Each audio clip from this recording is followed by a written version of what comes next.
This is exactly how I myself was able to fix the PlayStation 5 that it doesn't support Bluetooth audio accessories. So instead, for connecting it directly to our PS5 here in settings, we need to actually go into our TV settings instead. So I'm just gonna click on the home button here on my controller and then go back to the TV here instead, and then click on quick settings here for me on my TV, and then click on all settings here. And then what I'm going to do is to just scroll down and click on remotes and accessories here, as you can see.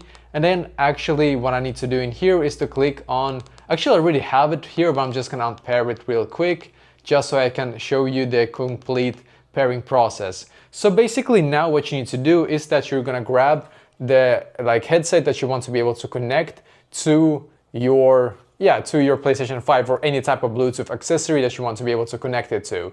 And now what we need to do is to find this little switcher here if you have one, and switch it to the Bluetooth symbol instead, just so you know. So switch it to the Bluetooth symbol instead, power it on now, so I'm just gonna power it on here. So now once it is powered on here, what I'm going to do is to click on this button here and this at the same time until it blinks really fast, because now it's in pairing mode. So now when it's in pairing mode, I'm just gonna click on pair accessory, click on OK here. It's gonna say searching for accessories, and here it is. This is my headset, so I'm just gonna click on it and it's gonna say pairing, and then I'm gonna click on pair. So now it should be paired, as you can see. So I'm going to go back to my PlayStation now by clicking on this button here and then going back to my PlayStation. So once I'm back onto my PlayStation, you will be able to see I'm back now. So I'm just gonna go into settings here.